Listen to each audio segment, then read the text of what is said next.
Welcome to Blueprints for Brilliance Coaching Insights, a podcast by coaches for coaches. Our guests share their hard-won wisdom to help you grow your coaching business and create a life of success. So get ready to unlock the blueprints to your success. Welcome, everyone, to today's episode. I'm absolutely thrilled that you're here, and I'm also excited to have Gary Chupik. His company is Elite Mindset, and he is a mental performance coach. So I'm excited to learn more about him. So welcome to the show, Gary. It's lovely to have you. Yeah, and I'm very excited to be here. Good stuff. So let's talk about your journey. How did you become an elite mindset? How did you start your business, Elite Mindset, and become that mental performance coach? I'm sure there's a story in there somewhere. Yeah, there always isn't there. So mine came out of a midlife crisis in my mid 40s, and I had to decide what I wanted my midlife crisis to be. Did I want to, let's say, buy a Camaro or a Mustang, or did I want to rethink my life a little bit? And so I chose the latter, to rethink my life a little bit, and then through a series of amazing, what I would call divine appointments, I ended up meeting the mental performance coach of Russell Willson, Trevor Moawad, and Russell took me under his wing and mentored me. And then he eventually hired me, and so the rest is history. That's fantastic. So tell us a little bit about those two people, because people listening may not know who they are. Yeah, so Russell Willson at the time was the quarterback of the Seattle Seahawks. Then he went to Denver. Now he's with the Jets. And Trevor Moawad was his mental performance coach. And so at that time, Trevor was, in my industry, Trevor was at the peak of the mountain, the top of Mount Everest. He was on ESPN, he was on ABC, he was on TV stations, he was everywhere. And so the idea of just spending a little bit of time with him was pretty overwhelmingly wonderful for me. And then he said, "Hey, do you want to meet again next month?" And I was like a kid in the candy shop and said, "My goodness, why wouldn't I want to do that?" And so we met on a monthly basis for about a year, and it was pretty cool. Yeah, I'll bet. Meeting with the top, learning from the best. Yeah, learning from the best. And yet he gave me a lot of freedom to figure things out on my own. Like, one of the things that he challenged me to do was not to accept his material, but create my own. And so one of his assignments for me was to develop my own mental performance process. And once I did that, he almost hired me on the spot when I did that, which was really cool. And so the rest is history. I spent a couple of years with his company and then went out on my own a couple of years later. So yeah, it's just been a lot of fun developing my own material. And I don't read much of my competitors, mostly because I get jealous of how they say things. And so I try not to read my competitors' books and that kind of thing, or podcasts. But I do like to read research papers and then extract material from those kinds of documents and then find my own unique way of saying things. Excellent. Yeah, it is your unique way. It's you. And that's great. Some people are just have a lot of experience in speaking, and they have people who are writing their content or their messaging. And we want the real you. Yeah, I think so. And I think it makes things interesting. For example, we live in such an information saturated world where you could hear the same phrase or hear the same sentence or the same title about 300 times in a month. And so to try and say things a little bit differently, like, for example, thoughts are like calories. And if you have too many calories and you don't expend them, then you get overweight and lethargic. And it's the same thing with our thoughts. And if we have too many thoughts that we can't expend, and then we slow down and we get lethargic and we're not very nimble mentally. And so I just like to say things a little bit differently, like that, kind of just put a little bit of a twist on it. And people tend to remember that kind of stuff. That's brilliant. Thoughts are like calories. I'm totally going to remember that. Maybe we'll even title this podcast episode, Thoughts Are Like Calories. That's so awesome. So tell us a little bit about how you work with your clients. Obviously, you work with professional athletes, but do you work with other athletes that maybe aren't at that level? Well, I do. Initially, I started working out with high school students and then college and then professional. But even that was a journey. And it's really interesting because when I was working with high school athletes, it was such a challenge to do that. And I was thinking, like, well, if I can't work with a high school student or athlete, like, what makes me think I could work with a college athlete or a pro athlete?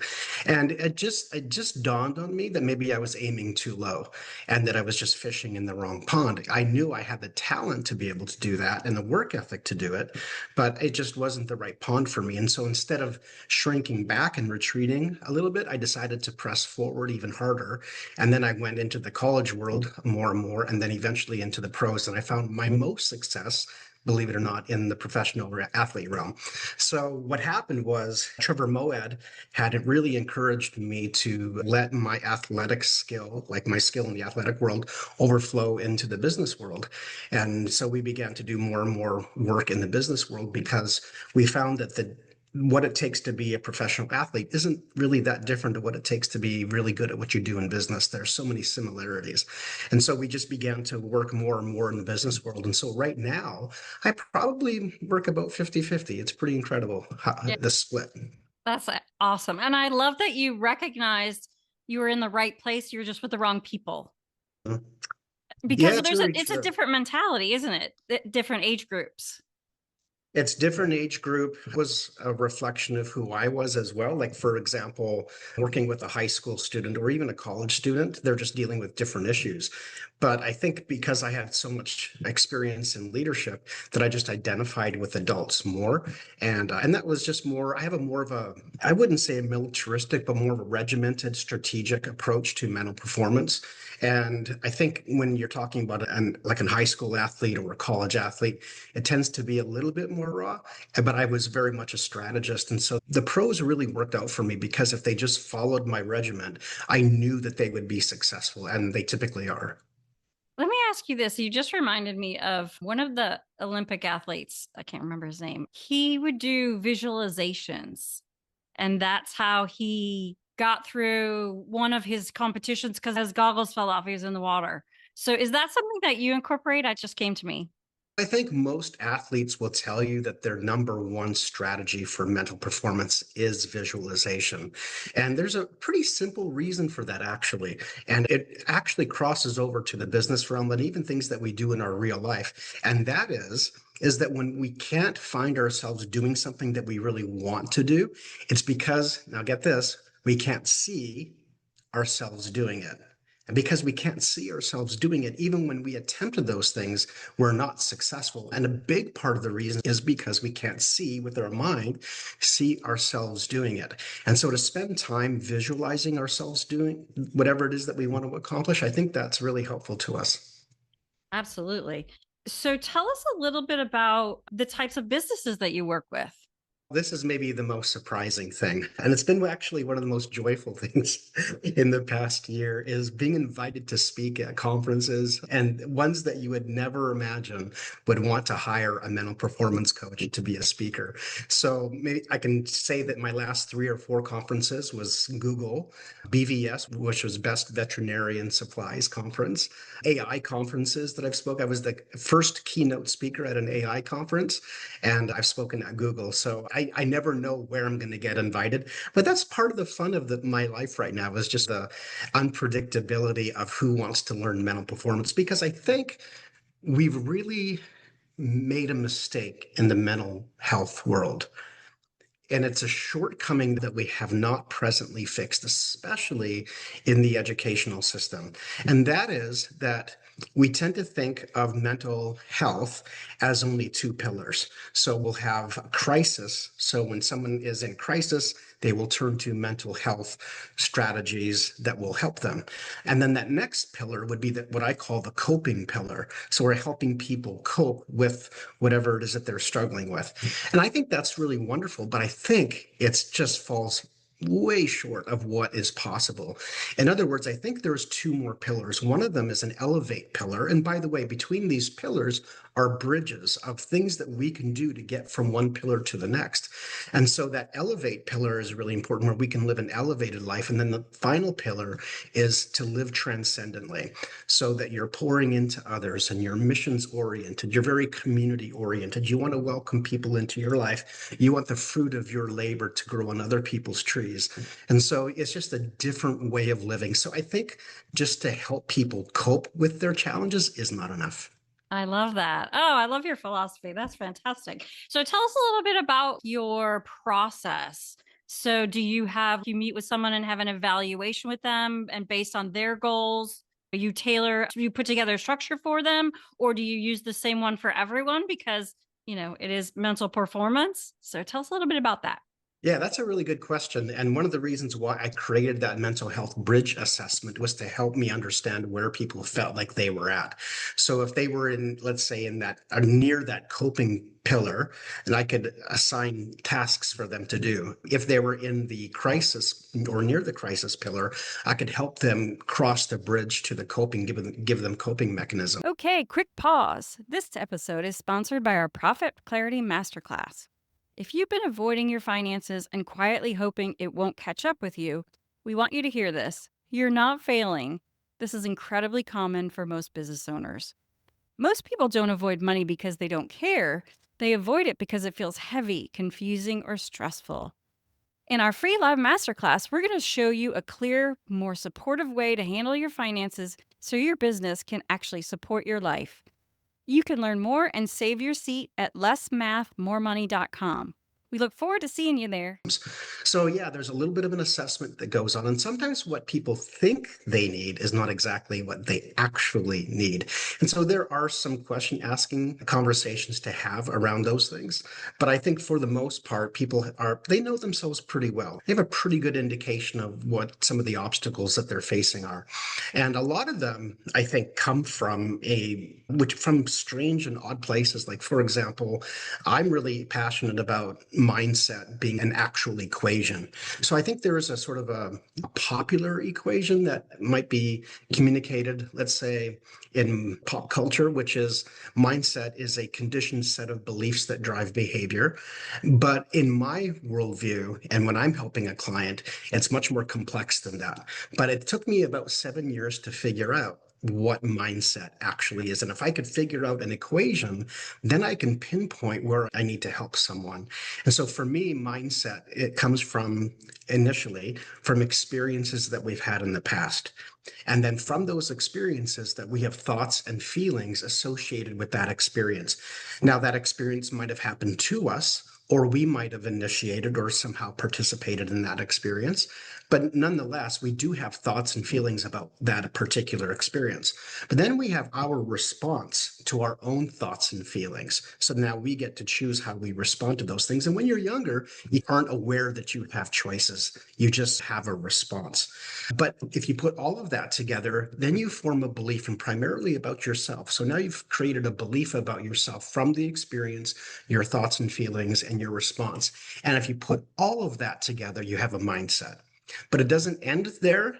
There's one more step that Andy McKay from the Seattle Mariners taught me. He goes, Gary, that's an incredibly wonderful equation, except it's missing one component. And I said, do tell, I'm dying to know. And he said that the new mindset must result in new and improved behaviors, because you can't just change a mindset, but participate in the things that perhaps are unhealthy to you.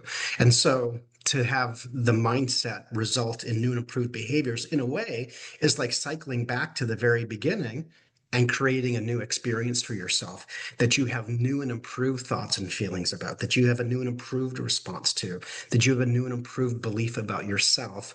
And it creates a new and improved mindset, which is in many ways like new and improved behaviors. And you keep cycling, and this is how you build a mindset. I love that. Yeah. I would think that creating new behaviors would be a logical next step. But is that the case? Is there a case where some people do change their mindset but don't actually change their actions? Yeah, I think it's a process oftentimes. I wish I could change overnight just like that. Trust me, there's so many things about myself that I don't like or love. And I have to think, okay, how can I get over this hump, or how can I get over this mental block? And sometimes it really is a process. And one of the things that I find that is part of the process is something called exposure therapy. And it doesn't really matter how someone might get over a fear. It kind of funnels down back to exposing yourself to the thing that you fear, or engaging with the thing that you fear. And so at some point, you got to face it head on in order for you to accomplish or achieve the intended result. And you have to face that fear, whatever it is. So sometimes that process might take a few hours, days, weeks, months, and sometimes it takes years. Wow. Yeah.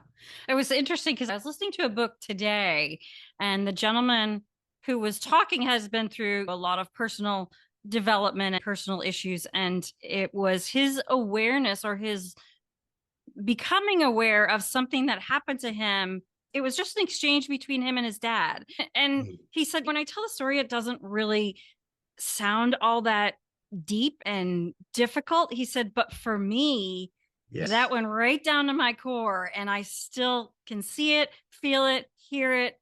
And it was a matter of shifting my perception of myself. Like you said, that wasn't me anymore. This is such an interesting topic because I was working with a therapist and she was one of my friends in Canada and we were visiting. We had gone to college together and we were talking about therapy and she said, "Would you like to go through a session just for fun?" And I said, "That sounds wonderful." So we began to talk about how to think about therapy and mindset.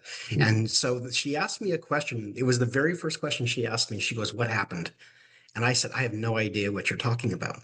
And she said, "Everybody has a what happened story." And I said, "I honestly, I couldn't tell you what happened. I don't have a lot of childhood trauma."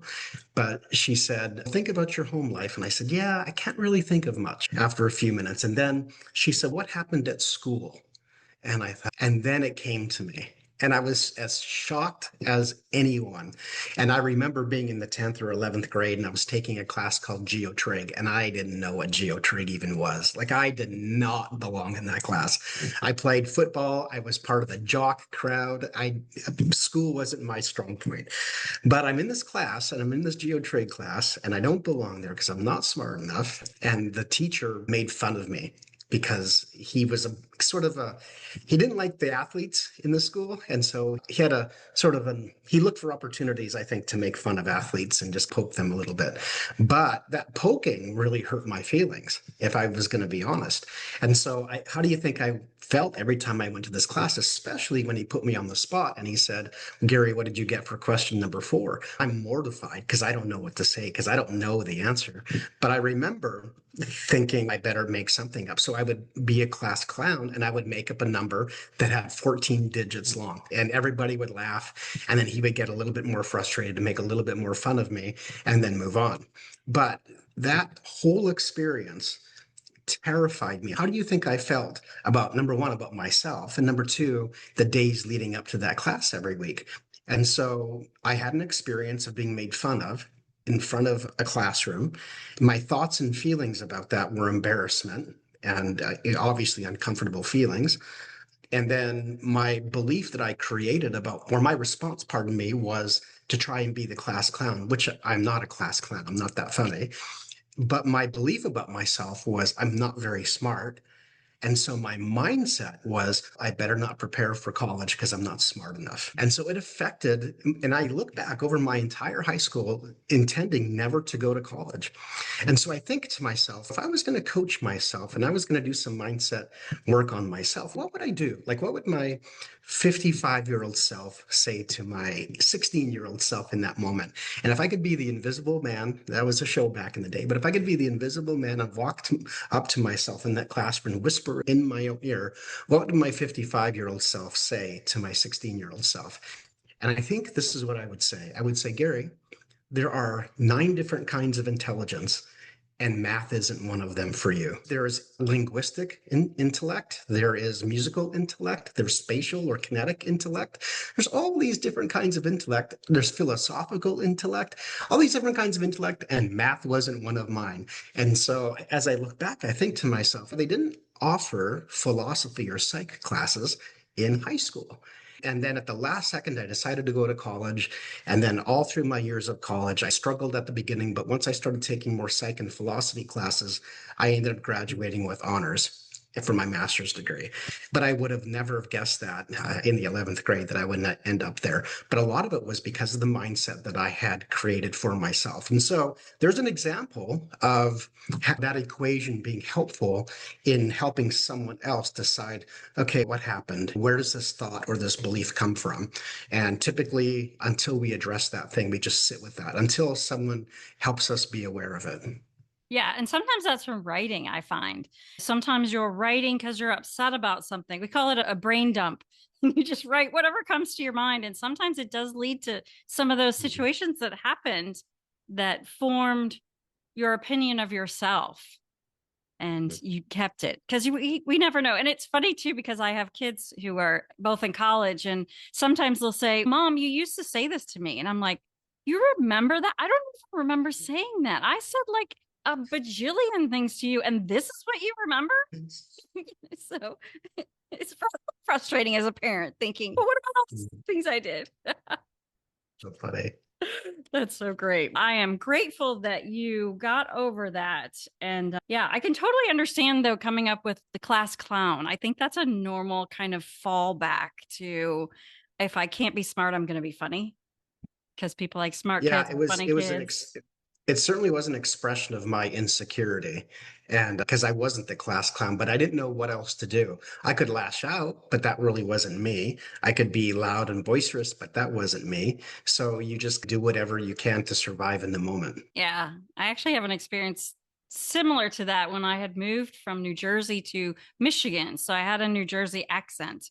And when I had to tell my teacher, she wasn't very nice to me. And she asked me what my class was right before there. And the way I said it, not only did she make fun of me, but the whole class did. And then she corrected me.